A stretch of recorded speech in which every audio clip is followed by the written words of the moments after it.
Política y economía en diálogo. Hablemos con Javier Treviño.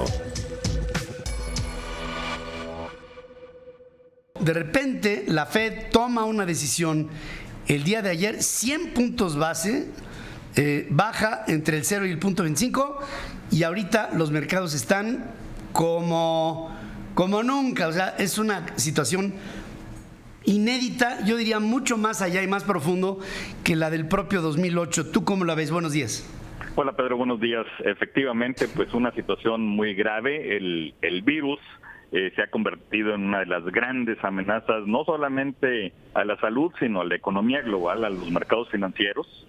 Y muchas de las instituciones importantes en el mundo han recortado los pronósticos del crecimiento de la economía, y yo creo que tendríamos que ver al menos 6 indicadores importantes que hay sobre esto para entender, bueno, qué es lo que está pasando.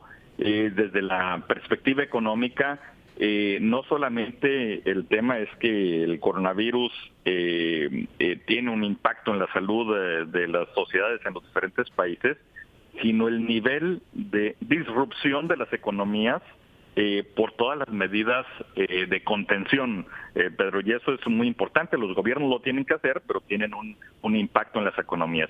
En primer lugar, Pedro, pues hay que ver, la OCDE acaba de anunciar pues un recorte en su pronóstico de crecimiento global. Lo tenía en el 2.9% antes de la epidemia, de la pandemia, lo ha recortado al 2.4%. En el caso de China, Pedro, también es un recorte importante. Antes de la pandemia estaba en el 5.7% de crecimiento de la economía china, lo ha recortado al 4.9%. Entonces ese es un elemento importante que hay que analizar. En segundo lugar, Pedro, hay que ver no solamente los pronósticos, sino la disminución en sí de la actividad manufacturera de los países. Hay algunos índices ya internacionales que son analizados pues obviamente por los expertos, y la actividad en China, por ejemplo, de la industria manufacturera, pues se contrajo en febrero de una manera importante, y de acuerdo a índices, el que le llaman el PMI o el Purchasing Managers Index, que es un indicador de la actividad económica, que cuando va por debajo del 50% ya representa una contracción. En el caso de las economías, bueno, pues el caso de China bajó no solamente del 50, sino ya está en el 40, y eso significa que una baja en la producción, en la industria manufacturera china, está teniendo un impacto en los países que tienen una vinculación directa con China muy cercana en la región de Asia-Pacífico, como Vietnam, como Singapur, como Corea del Sur, y además de que a las empresas, a las fábricas chinas les está tomando mucho más tiempo para poder reactivarse, y eso significa que la actividad manufacturera global pues va a mantenerse baja todavía un poco más. Y luego un tercer elemento es la contracción en los servicios, no solamente en la actividad manufacturera, Pedro, pero también en los servicios. Y eso también en los índices, bueno, pues China está muy por debajo, sin duda en el sector servicios en Estados Unidos, que es el mercado consumidor más grande del mundo, también una contracción en febrero. Y entonces esa es otra razón de que la baja en los servicios, en el caso de Estados Unidos, tiene una reducción, un impacto en el resto del mundo. Sin duda, un cuarto elemento que hay que observar cuando vemos todo este tema del impacto en los mercados, para no verlo solamente en un tema de mercados, pues es la baja en los precios del petróleo. Lo seguimos viendo. La reducción en la actividad económica global pues ha reducido la demanda por petróleo, y entonces esto ha llevado a los precios del petróleo a los niveles más bajos, aún antes del desacuerdo del conflicto entre los países árabes y la OPEP y países como Rusia.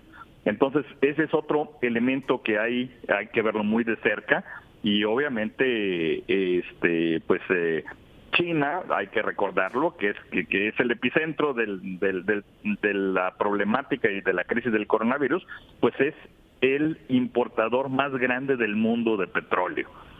Y finalmente esto nos lleva, Pedro, al tema de los mercados financieros que están alrededor del impacto del coronavirus o del COVID-19, en el impacto en la economía global, pues está realmente afectando el sentimiento y las percepciones de los inversionistas y que llevan a que vayamos al nivel más bajo en muchos años prácticamente en la historia de los mercados financieros, y que esto pues viene sí de la sobre todo de la contracción en la economía, en la producción manufacturera en China, en los servicios también, pero también hay una especie de estrés en los mercados financieros, y hemos visto también, Pedro, que pues los bonos, en el caso de los del rendimiento de los bonos de la tesorería, en el caso de Estados Unidos, pues han sido bajísimos.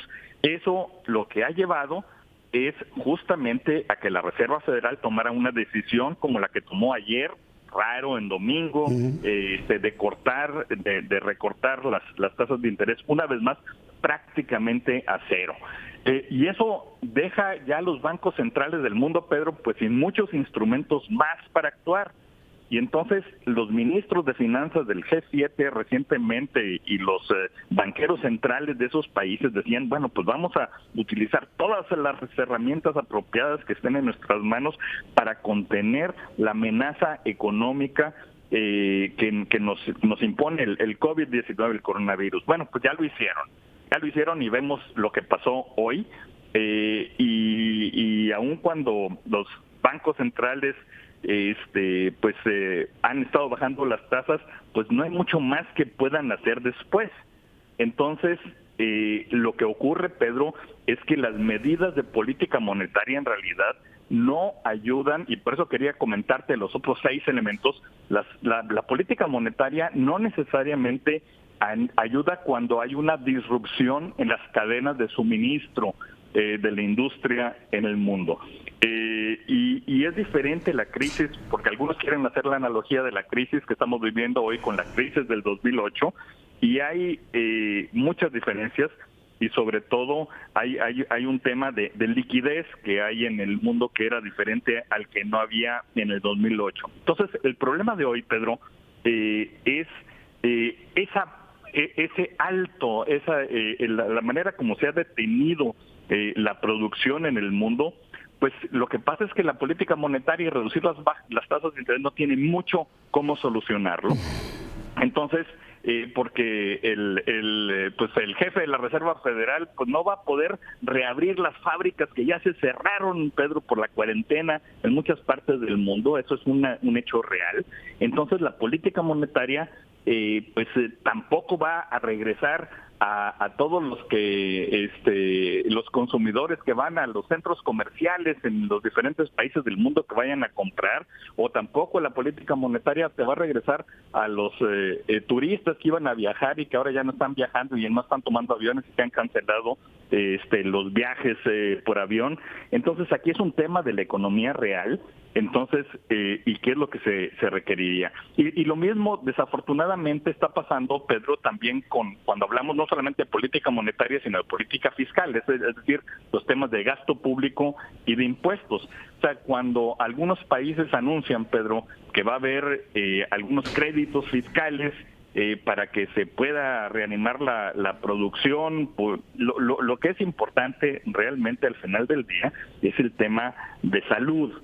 Y cuando tenemos que hablar del tema de salud, es el tema de la detección, de la contención, del tratamiento, y qué tal los aparatos de salud en los diferentes países están preparados justamente para esto, para la detección, para la contención y para el tratamiento, y eso sí requiere un mayor gasto público, y eso es algo muy importante, y eso se refleja en la competencia de quienes están a cargo de las actividades de salud sanitarias en los diferentes países.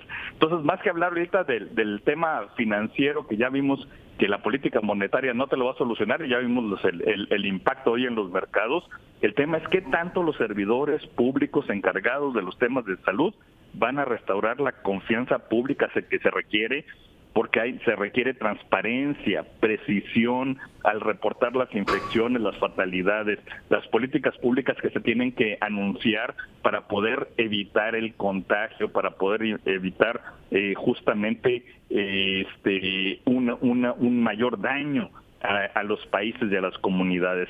Entonces vemos que ni una política fiscal expansionista ni van a solucionar los temas, ni una política monetaria, sino que lo que se requiere realmente es enfocarnos en una política responsable de salud y eficaz, competente, y que eso nos ayude a aminorar la crisis, Pedro. Son tantas las variables.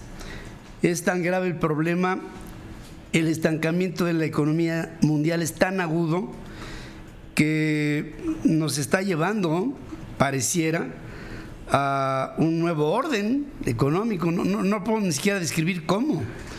Pero por aquí los economistas y los financieros ahorita tienen que reconocer de manera humilde que hay que ver qué pasa con las decisiones de los médicos, de los epidemiólogos, y la coordinación y la autonomía y la transparencia en las actividades de aquellos funcionarios públicos que están a cargo del manejo de la crisis. Y en esto el sector privado tiene que ayudarlos. Hace un ratito dio a conocer un comunicado de prensa del Consejo Coordinador Empresarial, en donde justamente da a conocer que está trabajando de tal manera que no haya escasez ni de alimentos ni de productos de primera necesidad, y eso es algo muy importante, una coordinación del sector privado con el esfuerzo del sector público. Pues Javier, hay tanto que ver en esta semana, tanto, altas y bajas en todos los órdenes. El mundo está hoy muy confundido, muy confundido. Así es. Veo líneas cruzadas por todas partes. Me preocupa profundamente la señal o la serie de señales que da el gobierno mexicano.